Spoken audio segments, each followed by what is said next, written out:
We have a very special guest alert because on today's show, we are bringing on Michigan expert Isaiah Hole to talk about how Jim Harbaugh built that winning culture at Michigan, some of the Wolverine prospects, and some great stories about Ben Herbert.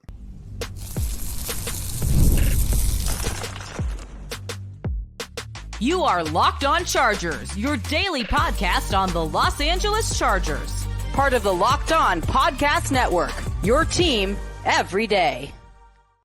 What is up, and welcome into the Locked On Chargers podcast. I'm your host, Daniel Wade, joined as always by my co-host, David Drogmeyer, and we've been covering the Chargers for 8 seasons together, but this is our 6th year as the host of the Locked On Chargers podcast, bringing you your team every day. Thank you to the everydayers out there for making us your first listen, and if you don't want to miss great interviews like today's show, go follow or subscribe for free on the Locked On Chargers YouTube channel and listen wherever you get your podcast from. And today we got Isaiah Hole, who covered Jim Harbaugh for 9 seasons while he was at UM and has a lot of great insight into what it was like and how he built that national championship winning team, and so many great stories about the draft picks and also some of the coaches the Chargers brought along, including Ben Herbert, and a great story you have to hear to believe at the end. But today's episode is brought to you by Game Time. Download the Game Time app, create an account, and use the code LOCKEDONNFL for $20 off your first purchase. Terms apply. Here he is, Isaiah Hole. All right, guys, we have a very special guest on today's show. Super excited to be having Isaiah Hole join the show. And if you haven't heard of him, he is a publisher of Wolverines Wire for USA Today. He's also, most importantly, the host of Locked On Wolverines. And I mean, if there was one single Locked On college host we could get on the show this offseason, this is the best one that's out there. So super happy to have him coming on. Thank you so much for giving us some time, man. Now, is that, I feel like that's less to do with the state of your team, but more so because you're a Los Angeles-based podcast, and Michigan just posted something with Kendrick Lamar's "Not Like Us." Oh, right. So they're taking the Los Angeles side. We're just rolling it all with LA. I got the Rose Bowl hat on, got all of that going. So West Coast is the best coast, as they say. But yeah, I mean, as a former Angelino, I agree with you. Yeah, there you go. Exactly. I mean, and also it's basically Michigan West, Baltimore Ravens West. I mean, however you look at it, I mean, the Chargers have had an influx of Michigan men join them. And of course, you have to start with the biggest one. The reason that Jim Harbaugh was such a gigantic move is just because you can tell how much he loved being in Michigan, right? Like literally in the draft room, they draft Junior Coulson and he's singing the fight song, right? And it's Go Blue at the end. It's not Bolt Up at the end. It's not Go Bolts. It's Go Blue. And it's just, I think for the Chargers to get someone like that changed the culture so much and built a champion in Michigan is so huge for them chasing their first title. So what was it about Harbaugh and the way that he ran things that finally helped the Wolverines get over the hump after so long? Well, in a way, it's kind of like he got over himself because, he had very, very, very great track record everywhere he went. And when he went to Michigan, he turned it around very quickly, right? Like I remember when he was hired in 2015, there was all this talk like, Michigan was 5-7 the year beforehand. They had just kind of a nice slope down going from 11-2 to 5-7, getting worse every single year under Brady Hoke. Everyone was saying like, this is a team that doesn't have any talent. Jim Harbaugh, as good of a coach as he is, and we think that he'll eventually get Michigan a national championship. Chances are that he's going to, it's going to be a struggle for him to get this team bowl eligible. And they went 10-3 in year one. Year two looks like they're a championship looking team. And they end up going 10-3 by the slimmest of margins. They lost 3 games by a total combined of 5 points. One ball maybe, bounces a different way, or I think as Michigan fans would see it as a ball that isn't called a first down. I mean, all of those things are on the table for him, but he kind of got into that hardline stance of this is who I am and this is what we're going to be. And it didn't work, right? Like he was bringing in some really good players, but it was a lot of me first type of guys. And he kind of learned after 2020, which was an absolute debacle. I was at every single one of those COVID games, home and away. They go 2-4 that year? Yeah, 2-4, which is crazy looking at the rest of those years. I witnessed 2 wins, both of them being on the road. They didn't win a game at Michigan Stadium. It was really just a bizarre season. And I think in that moment, because there was some turmoil going on behind the scenes, even in 2019, I was talking to some staffers and things were not working. And I was one of those people, and coming out of 2020, I'm like, listen, I just don't think it's working. And unfortunately, great coach, did it at San Diego, did it at Stanford, did it at San Francisco. just for whatever reason, it's not working at Michigan.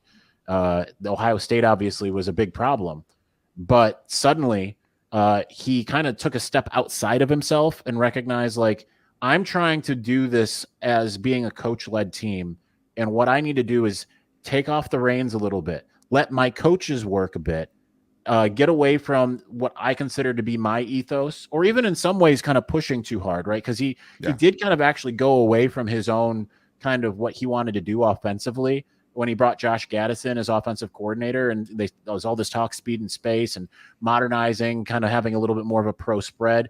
Not that all those elements didn't necessarily go away, but you started even seeing it in 2020 where you started seeing elements of Harbaughisms kind of coming back, old school football, like what he learned under Bo Schembechler. And but then that next year he said, players, this is on you. You guys have to take pride in this. Coach, assistant coaches, this is also on you. I'm going to be more of a figurehead than a micromanager, because he was certainly a micromanager before that. And then once he kind of let go of the reins and let everyone do their jobs, then you saw the biggest thing I think is the players taking control of the culture and saying, no more of this. We're done losing. We're done losing to Ohio State. We're done being the laughing stock, that team that is Michigan back every single year, to suddenly being like, okay, we're going to find a way to make this work. He let the coaches do what was kind of in their best interest, being able to promulgate his vision. And he just kind of, steered the ship at that point. So he learned how to kind of get outside of himself a little bit. And on top of it, you started to see some of the old Harbaugh come back. And I'm sure you're seeing this in press conferences and things. He's having fun. He wasn't having fun. He looked like a man defeated in 2019, 2020. And then it took about a year, 2021. He was still kind of, giving us a couple, one sentence answers to things, or basically like who's standing out to you, and then just reading down the roster. Started coming back with the weirdness, all the bizarre, wacky things that he does, right? That we as Michigan people fully take advantage of. I didn't even, recognize it as much when it was happening until we got a couple Sharon Moore press conferences in, and it's like, wait, he didn't say anything that's like crazy. So I think that usually the crazy is a little bit of a sign of, okay, this Jim Harbaugh is operating at full steam. And so I think that once he kind of looked outside of himself and then kind of calmed into himself, then that's what kind of changed everything. That was some great insight on the Jim Harbaugh stuff, but we do have some great stuff with Isaiah Hole about the Chargers draft picks from Michigan, Cornelius Johnson, and of course, Junior Coulson, and more on today's Locked On Chargers podcast. First, I need to tell you guys that today's episode is sponsored by BetterHelp. Sometimes we all need the opportunity to get something off our chest, big or small. Certain things can really start to get to you, and it's important to let that out, especially to someone who's unbiased on your life. So today, I want to say how I really feel about something, and you might even be thinking about the same thing. And to me, it's about the Keenan Allen trade, because one of the things that obviously I went through, Keenan Allen trade and the Chargers not taking a wide receiver at pick 5, because if you listen to the shows after that, I think we were pretty reasonable, even though it was obviously what we didn't want. And I think that the tools that I got from therapy really helped me with that, because thinking about a team like the Chargers without Keenan Allen, a Chargers lifer, was so insane. But through therapy, I got the tools to see the big picture and understand with Jim Harbaugh in town, I wanted things to be different, and he's doing things differently. And you can say the same thing about Joe Alt. But therapy can be different for everyone. Most of us have bigger problems than our favorite sports team. It's important to get things off your chest every once in a while if you need to. So if you're thinking about starting therapy, give BetterHelp a try. It's entirely online, designed to be flexible and suited to your schedule. Visit BetterHelp.com/lockedon to get 10% off your first month. That's BetterHelp, HELP.com/lockedon. From the outside looking in, it felt like Jim Harbaugh and company did a great job of developing players at Michigan, but I think an underrated aspect of Harbaugh is developing coaches. And of course, we know Sharon Moore is taking over as the head man, but what can you tell us about the coaching pipeline Harbaugh was able to build in his time at UM? Well, it even goes before Michigan, right? He had a lot of guys that had kind of come and gone. Some you want to forget about, like DJ Durkin, who had some kind of off-field trouble. But he's, Willie Taggart, who had his moment. But at Michigan, you started seeing some guys. Some of them weren't necessarily promotions. Don Brown going from defensive coordinator to the head coach of UMass. That didn't necessarily, that wasn't like a linear move per se. Right. But Jed Fish is one that you can look at as being one of the big ones, right? And He's obviously had a excellent head coaching career since he was at Arizona. Now he's at Washington. But he certainly is able to identify guys, and I think that was one of the things is before, when he first came to Michigan, you saw mostly an NFL staff, right? Like, he looked around and said, I'm going to pick up Greg Jackson. I'm going to take Tim Drevno. I'm just going to bring all the guys who are with me at San Francisco or that have been kind of around the league. And, Mike Zordich was one of those guys who, he's over at Central Michigan. But now, so he kind of was like looking around the NFL and just saying, like, who can I pull out of the NFL to be that guy? But obviously college has a recruiting component, and not everyone was kind of all in. So he had to constantly shift and try to find guys that could recruit. And then you might still have some NFL guys. But then he kind of backed off that a little bit and started having guys that kind of fit the vision. And that's where I think things have really kind of picked up. I mean, you see, obviously he took Mike McDonald away from the Ravens, and now he's a head coach of the Seattle Seahawks. He's the one who implemented the vision of the defense, the Wink Martindale system. And then obviously you guys have Jesse Minter, who kind of perfected it. So I think that even whether it's with the help from his brother in that case, I think it was more of like, I just need a guy that's going to be able to defend something that's very antithetical to what you necessarily see in the pros, because, you just have so much air raid. I mean, the pros becoming more of that, obviously, but it's a little bit more pervasive in college, right? Anything that is hot in college tends to then be the next hot thing in the pros. So trying to figure out, like, who's can be a mind to help me out. And he did lean on John Harbaugh for that. But generally, I mean, you see most of these guys come into Ann Arbor, and they don't usually like it. This wasn't the case in the first half of his career. Guys would come in, maybe kind of a little bit ballyhooed, a guy who, was like riding high either at his college or at the NFL, and then they end up leaving him for a step down. And now you're starting to see guys kind of go back up, right? Like, Jay Harbaugh didn't even follow his own father. He ended up going and being a position coach with Mike McDonald. The whole defensive side of the staff all got jobs somewhere else. So I think that he's a great mentor. And you see that with Sharon Moore, who he kind of molded to be his replacement. And obviously the fact that the wheels kept turning when Harbaugh was suspended for 6 games last year, that spoke to not only Sharon Moore for 4 games, but also to the other 3 who filled in their tenure. So you've got a lot of guys that certainly are continuing to work their way up the coaching ranks, and you can see their Harbaugh imprints. You can go all the way back to Jed Fish, and then you can see some of these other guys like Sharon Moore, and like a Mike McDonald kind of being able to take that and run with it. Yeah, and I mean, how much of a better kind of example can you use than Sharon Moore, where you have a huge university like Michigan, and pretty much, I mean, I've listened to your show, everyone was good with Sharon Moore just taking over, right? They weren't looking for Urban Meyer to come in, obviously, I'm sorry for saying that specific name to the UM, but like, they weren't looking for the big name, right? They were good with Sharon Moore taking over what Jim Harbaugh built there. But I think you're right. I think it is about finding the guys, like being able to find those dudes. And then, like you said already, being able to get out of the way, and you pick these guys, let them do what they want to do, which finally got them over the hump, which was awesome to see. But talking about one of the guys the Chargers drafted, I mean, one of our favorite draft picks, our favorite linebacker coming out of this draft was Junior Coulson. And I think that when you look at him and him joining the Chargers, obviously he gets to reunite with Jesse Minter, which is awesome because it's hard to transition as linebacker to the NFL, but not many of them get to keep their defensive coordinator, which is great. We know that he has the toughness to play at the next level. We saw him playing with double clubbed hands last year, which is pretty legendary. But how big of a part of the last year's elite defense was Junior Coulson to that unit? Well, linebacker in this defense is everything, right? Like, he's the one that's making the bulk of the calls and the recognitions across the line, getting everybody into place. Now, obviously, you've got different levels to that. The safety is also going to do that same thing. But really, Coulson was your mistake eraser. Not that they had a lot of mistakes up front.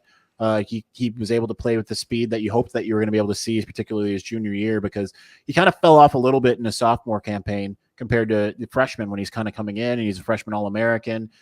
All of a sudden, he's the best linebacker on the team. And then he was just kind of there in year 2, right? And then he really was a lot more instinctive and played with his speed. He's a guy who played running back in high school. and he was kind of lobbying a little bit to be like, oh, I could play running back, in college. And they're like, maybe not. But but he's also got a good quiet leadership, and he's the most humble kid ever. I think he's originally from Haiti. I always get Michigan has a couple of those guys, like Mikey Sainristil was originally from Haiti as well. Love Sainristil too. Loved him, yeah. So it's kind of hard to keep everybody straight, or you want to be like, okay, do I have that right? But his family, Junior Coulson's family, are just absolutely tremendous people. I sat next to his mother, Melanie, on the flight home from Maryland, and we actually talked for a while. And it's just like, awesome. I just love seeing this kid just flourish.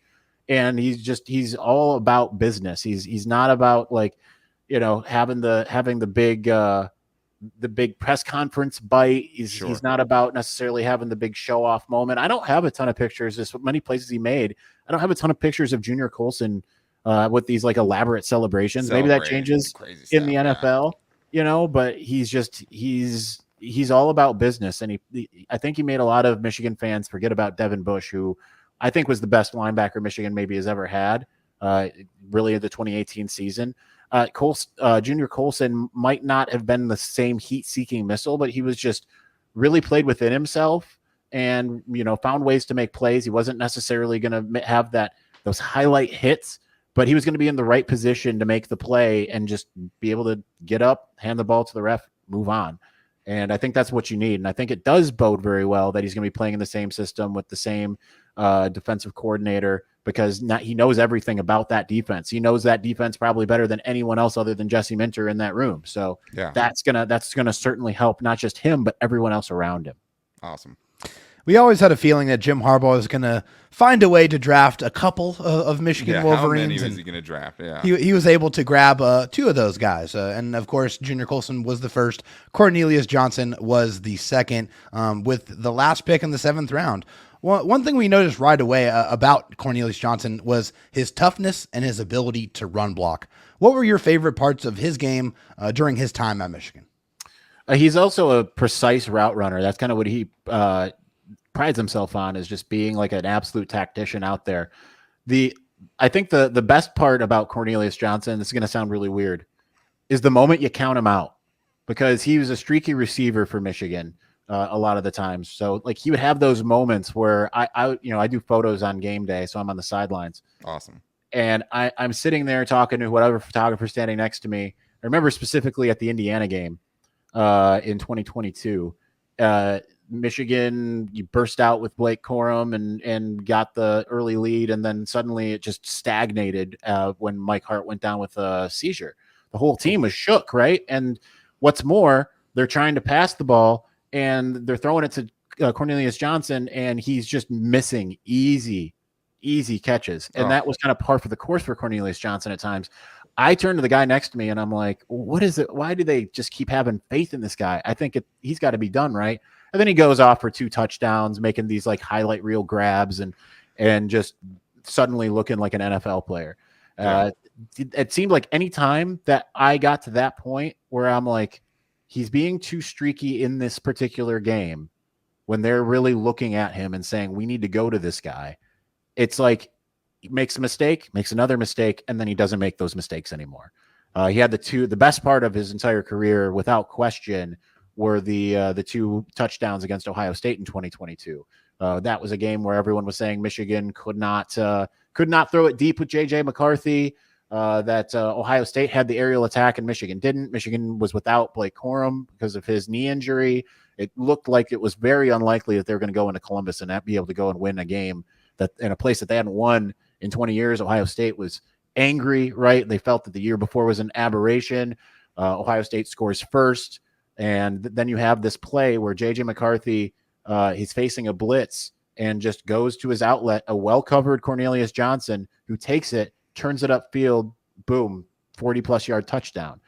Very next drive, he's the one going deep, makes the safety Cameron Martinez for Ohio State miss, and is sitting right under the ball, walks into the end zone, and then suddenly it's a ball game, right? So he's got that ability. And I think the thing that I saw this year that was really impressive by Cornelius was that he actually didn't really have many highlight reels. The only touchdown he had was like a circus catch Yeah, flea That's the flicker. only one he had. Yeah, it was an incredible catch, and Michigan was just oddly struggling against lesser opponent there, and he's the one who put that game away against Bowling Green. But in the 2 weeks previous to that, and then also in the postseason, he was making plays that I felt like, why are we not talking about this? Right? He's splitting coverage. He's going up and getting the ball, and that was something that we hadn't really seen from him. And he was doing it on these like pinpoint perfect passes where only Cornelius can get it, and if he doesn't get it, then it's gonna be intercepted, right? Like, because it's just that perfect, that precise of a moment. He did that a lot in the first 2 games, and then we saw it again. He extends those chains. It just felt like Michigan would be in 3rd and 8 quite a bit against like Alabama. You saw it against Ohio State. You saw it against Washington. And it's just quietly, it's like before you know it, it's like 3rd and 8. JJ McCarthy drops back, throws it to Cornelius Johnson, who's well covered, and just by an inch, he gets the first down. So he finds a way to make those types of plays. He's a smart, cerebral player, and he's just with his route running, he's a tactician. So I think that he's weirdly, even though he's been around for a while, he was a 2019 recruit. He's gotten better and better every single year. Maybe wasn't quite what he looked like he was going to be in his first 2 years, when it looked like he was going to be like a more of a Marvin Harrison type of guy. But certainly as a role player, he can be that possession receiver at the NFL. All right, guys, well, don't go anywhere because we still have a great story about Ben Herbert and the gun store that you have to hear to believe. We're getting to that and more in today's Locked On Chargers podcast. First, I need to tell you guys about Game Time, which is the app that you should be using anytime you need tickets for anything. Make sure you check Game Time to make sure that you're getting the best price. And Game Time is also now an authorized ticket marketplace of Major League Baseball, which makes getting tickets even faster and easier. Prices on the Game Time app actually go down the closer it gets to the first pitch. And when you can look at Petco Park and the Padres and see tickets to that and the night of the game for like $17 to get to go to the best park in all of Major League Baseball, you take that. But I also got Blink-182 tickets from Game Time, and the one thing that sets them apart is that you can see a panoramic view of your seat. So with the Blink-182 tickets, it said it was obstructed seating, but I could actually see from the Game Time app that I had a perfect view of the stage. I came up on like $18 Blink-182 tickets. It was awesome. But you also get the Game Time guarantee with Game Time, so you know you're always getting the best price, and you know you're getting the best price up front. No added fees or things like that. So take the guesswork out of buying tickets with Game Time. Download the Game Time app, create an account, and use the code LOCKEDONNFL for $20 off your first purchase.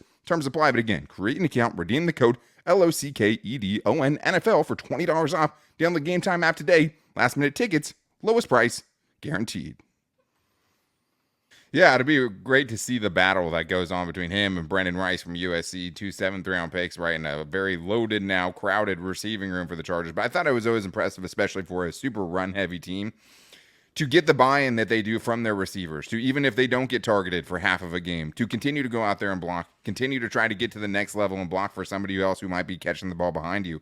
And that was always impressive, that kind of buy-in. And I think from what you're saying also, the players holding each other accountable because of the culture that was built there by Jim Harbaugh and that coaching staff. But one of the guys that you could tell just by hearing him talk about him that Jim Harbaugh did everything he could to bring over was Ben Herbert. And I know that, Michigan obviously gets a lot of really good players and things like that. But to me, especially watching some of these guys in past years and how they looked as they progressed in their Michigan career, was just the development, not only as players, but also just physically the development and how much it seemed like Ben Herbert was getting these dudes in the lab, and you ended up as a totally different athlete from when you entered Michigan to when you left Michigan. So what do you give as far as credit to Ben Herbert for the ability that he had to kind of maximize all of the prospects and the guys that Michigan ended up having come through there? All the credit in the world. I probably give more credit to Ben Herbert than I do Jim Harbaugh. That's awesome. To be honest, Michigan did not want to lose him. It really felt like he was staying. And I will tell you, Michigan fans did not melt down when Jim Harbaugh left, but they did when Ben Herbert did. Really? Yes. That's interesting.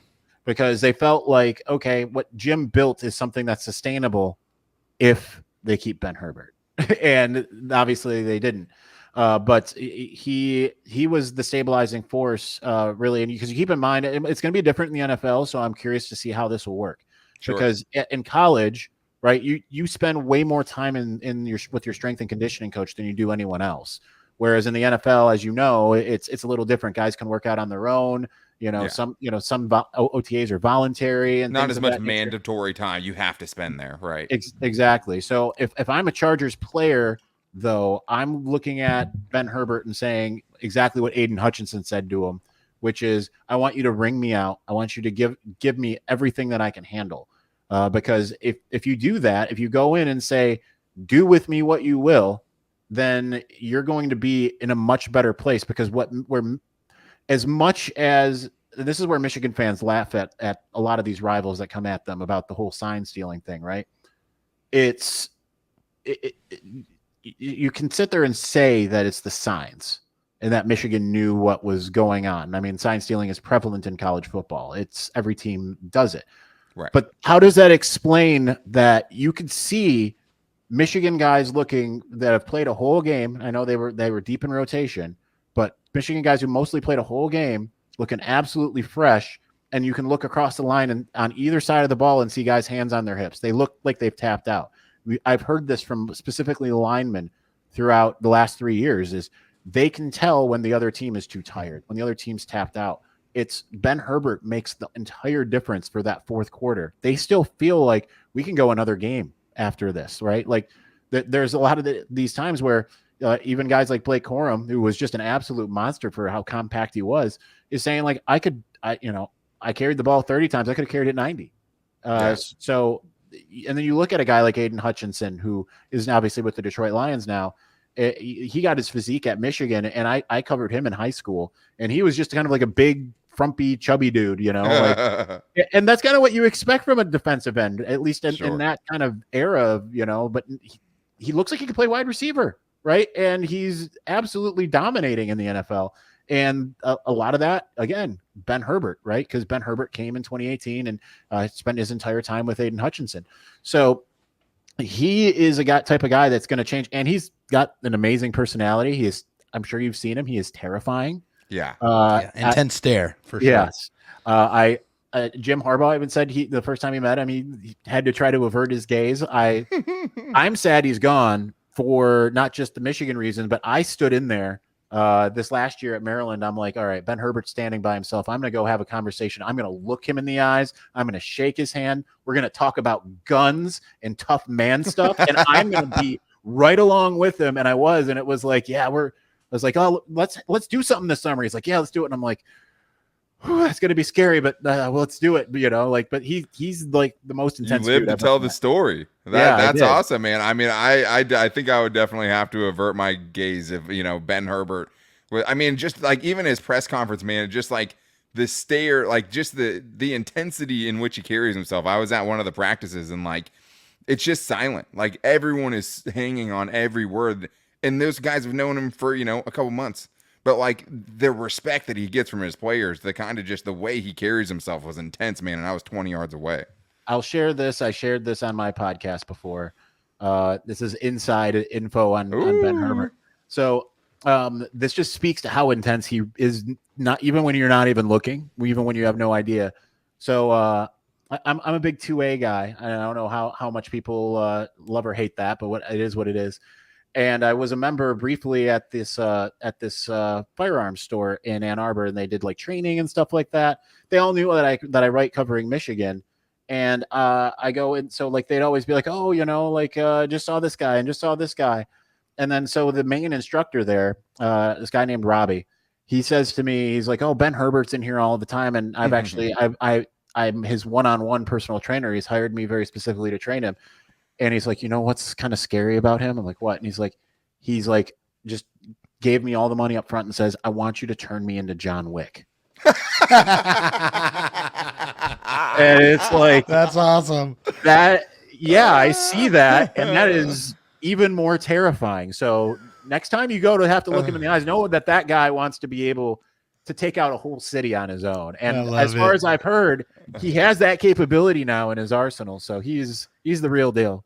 Oh man. Well, it's funny just because like he looks like he would be a shooting instructor, right? He looks Oh, like yeah. you show up to the gun shop at the gun range, and that's the dude sitting with the, earplugs and just like getting ready to teach you how to be John Wick. But that is so funny, man, because it feels like he's also the dude who, if you were like, okay, well, if you had a sword and if I had a sword and you had a pencil, like how long would it take you to kill me, kind of thing. It's like, yeah, I think I'd still take Ben Herbert in that situation. But man, I mean, I feel like we only scratched the surface here, but thank you so much, Isaiah, for your time. I definitely think we'll be very happy to get you on again to talk about even more Michigan stuff, because I mean, that was just such great insight. And hopefully, we keep seeing this pipeline of Michigan to the NFL and to Los Angeles keep going so we can recruit some Michigan fans up to LA. Absolutely. We still got to touch on Minter. We got to touch on Ben Mason, who is like a favored son to Jim Harbaugh. So he has to be, man. The way he bounced around the NFL and how quickly Ben Mason wanted to get, he wanted to get Ben Mason back. Yeah, we might have to definitely do a second part to this for sure. Because I mean, I know I'd be happy to do it. If you're down, I am super down. I'm just too afraid to, you talk to Ben.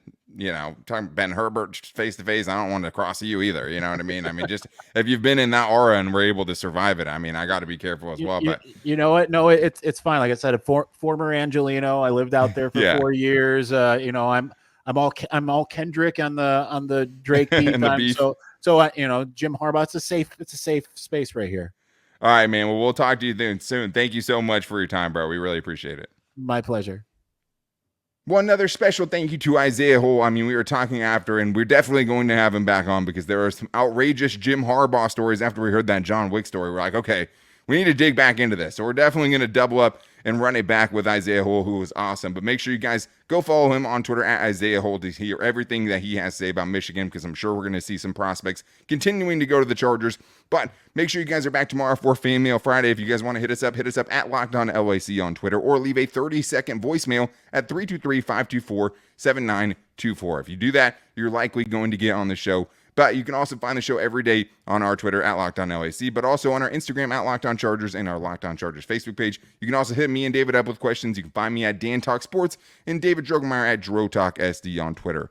Now, thank you guys for checking out today's show. To make sure you never miss episodes like today, go follow or subscribe for free on Locked On Chargers YouTube channel and listen wherever you get your podcast from. But make sure you guys are back here tomorrow for Fan Mail Friday. Until then, guys, take it easy and go Bolts.